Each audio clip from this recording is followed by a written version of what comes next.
मुन्ना शुक्ला के बचाव में उतर चुकी है लालू यादव की बड़ी बेटी मिसा भारती। दरअसल बात यह है कि मुन्ना शुक्ला को सुप्रीम कोर्ट ने उम्र कैद की सजा सुनाई है और इसके ऊपर मिसा भारती का बयान आया है, जहां पे उन्होंने एक तरफ सुप्रीम कोर्ट को माननीय भी बताया तो दूसरी तरफ सुप्रीम कोर्ट के फैसले को ही कटघरे में खड़ा कर दिया है। क्या कुछ कहा है जिसके बाद बिहार में सियासत तेज हो गई है, क्या कुछ ऐसा कह दिया है जिससे सुप्रीम कोर्ट के फैसले को संदेहास्पद बताया जा रहा है, ये सब कुछ मैं आपको बताऊंगा। लेकिन उससे पहले मेरा परिचय जान लीजिए। मेरा नाम है रजत और आप जनता जंक्शन देख रहे हैं। दरअसल बात यह है कि मुन्ना शुक्ला को सुप्रीम कोर्ट ने उम्र कैद की सजा सुना दी और उसके बाद बिहार में राजनीति गर्मा गई। दरअसल बात यह हुआ कि मुन्ना शुक्ला के सजा को लेकर बिहार में राजनीति शुरू हो गई और आरजेडी की तरफ से यह आरोप लगाया जाना शुरू हो गया कि जो नेता एनडीए के तरफ से थे, जो लोग उसमें एनडीए के तरफ से थे, उनको बरी कर दिया गया, जबकि उसी केस में मुन्ना शुक्ला को सजा दे दिया गया। अब दरअसल बात यह है कि उसी केस में सूरजभान सिंह थे। सूरजभान सिंह समेत 6 लोगों को बाइज्जत बरी कर दिया गया और वहीं मुन्ना शुक्ला के ऊपर कार्रवाई करते हुए उनको उम्र कैद की सजा सुना दी गई, जिसके बाद आरजेडी ने इसका जम के विरोध किया और मिसा भारती ने भी इसके ऊपर अपना बयान दे दिया है। मिसा भारती ने कहा है कि भाई एक ही केस में 6 लोगों को बरी कर दिया जाता है। ये वो लोग हैं जो एनडीए के नेता हैं, ये वो लोग हैं जो बीजेपी के नेता हैं, जबकि वहीं पे मुन्ना शुक्ला को और उनके साथ एक और व्यक्ति को उम्र कैद की सजा सुना दिया जाता है।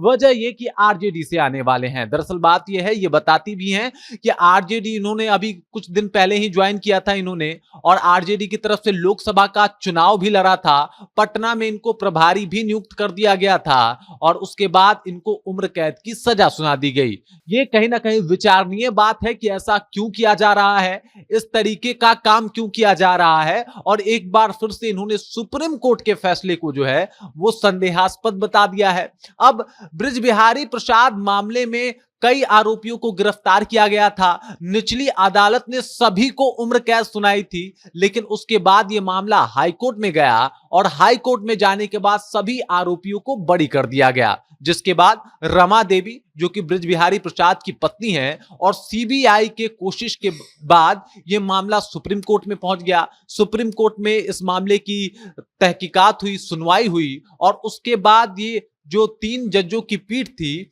उन्होंने बाकी 6 लोगों को, सूरजभान सिंह समेत 6 लोगों को बाइज्जत बरी कर दिया। वहीं मुन्ना शुक्ला और एक अन्य को उम्र कैद की सजा सुना दी, जिसके बाद आरजेडी में बवाल है, भयंकर आरजेडी बवाल मचा रही है कि भाई ये हमारे नेता के साथ ही क्यों किया जा रहा है, जबकि इस केस में और भी लोग सम्मिलित थे। और इस बात की पुष्टि अब मिसा भारती ने भी कर दी है कि हमारे साथ कहीं ना कहीं अन्याय हुआ है। हालांकि उन्होंने माननीय कोर्ट को माननीय भी बताया, लेकिन इसके बाद एक सवाल भी खड़ा कर दिया कि आखिरकार हमारे नेताओं के साथ ही ऐसा क्यों हुआ, जबकि एनडीए के नेता भी इसमें सम्मिलित थे और उनको बाइज्जत बरी कर दिया गया, उन्हें छोड़ दिया गया।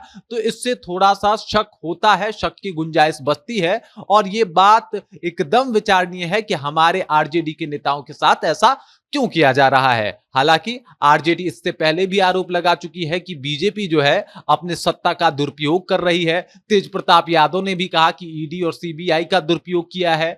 अभी मिसा भारती ने भी इस बात का जिक्र किया। तेजस्वी यादव कई बार बड़े मंच से बोल चुके हैं कि ईडी और सीबीआई का दुरुपयोग कर रही है। कई बार कोर्ट के ऊपर भी सवाल उठे और अब तो बात सुप्रीम कोर्ट की है, जहां पे मिसा भारती ने कहा है कि जिस तरीके से अभी एनडीए के नेताओं को छोड़ा गया है और आरजेडी के नेताओं को उम्र कैद सुनाया गया है, यह विचारणीय है। बाकी इस खबर को लेके, मिसा भारती के बयान को लेके, मुन्ना शुक्ला को लेके आप क्या सोचते हैं, आपके जहन में क्या कुछ चल रहा है, कृपया कॉमेंट कीजिए और अपना विचार हम तक पहुंचा दीजिए। बाकी आप देख रहे हैं जनता जंक्शन और मेरा नाम रजत है।